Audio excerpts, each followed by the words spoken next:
Hi, I'm Chuck Dorsett for Weaver Leather Supply, and this is the Leather Element. If you've got a good question for us or a good idea for a leather element, drop it in the comment box below. Also, if you want to know when our videos release, just click your notifications. You'll know exactly when these come out. So how about 5 ways to use Deglazer in our shop? This is a very helpful product to us. Now at the same time, it's one of our stronger liquids. So we've got to be careful here, and we need good ventilation. But there are 5 ways this can be a big help to us in our shop. So how about we start with the first and most obvious use? And that is to remove a top coat from a piece of leather so we can come back in with a different color dye and a new top coat. Now, side note on that, we can only go darker. We've got a great video on that. It's got all the specifics. But what we can do with our Deglazer, we can strip this piece off. Let's come in with new dye, let that dry, and then another top coat. In fact, right here, this started right there. So we can definitely change the color of leather. So for the majority of us, stripping a top coat is the primary job of a Deglazer. But we've got a very close second place. And the reason I say a close second is because the folks who are top-end toolers, the absolute pros, the first thing they're going to do when they get a piece of leather ready to tool, they're going to clean that with a Deglazer. Get anything off of that surface, and that is going to give us the best possible outcome. I have to say this is the one most common place in my shop where I'm going to use Deglazer. A perfect example right here. Now I love the pattern sheeting to make my patterns. It's durable, it's easy to cut, and with a felt tip marker, very easy to mark. And that is going to stay right there. Here's the problem. This panel is not 5 by 10.5, it's 5 by 10. Well, no eraser is going to get that off. Actually, the Deglazer is going to do a great job.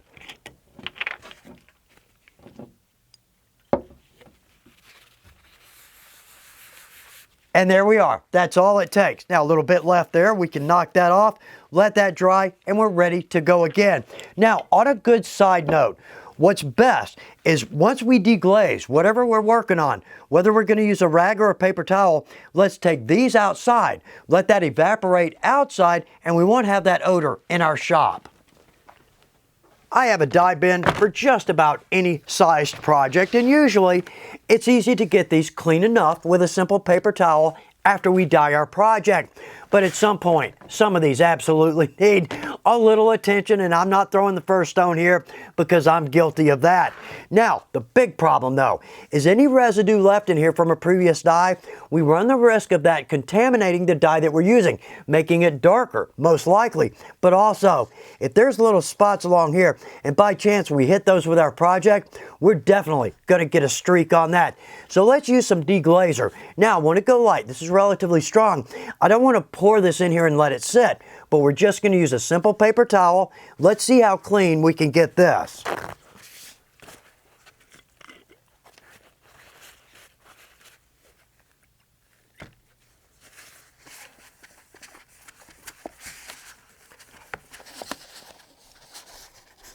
And there we are. That just took about 1.5 minutes, but I've got a good clean dye bin.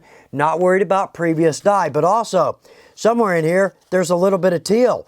Did not realize I dyed teal in this. But one more good point here, our dye bottles. These can become pretty rough, right? The biggest problem though, right here around the throat. So we can absolutely keep those cleaned off with the same Deglazer. Our marble slab is the center of our leather shop. In fact, a marble slab is to a leather shop what a campfire is to a campsite. It's the center. The big problem here, so many things can build up on this, and we don't really think about it. But glues, dye, top coat, oil, and even wax. If we hammer down our stitch line, in fact, in the reflection right there, I can see a wax stitch line right there. I don't want any of that transferring off to our beautiful finished project. So let's use some Deglazer, keep this clean, and we'll never have an issue. Deglazer is a great product to have in our shop. Now, we need to be careful with it, absolutely. Let's make sure we've got some good ventilation, but it serves so many roles, and I hope you feel the same way. Thanks for taking time to watch The Leather Element. Good luck with your projects.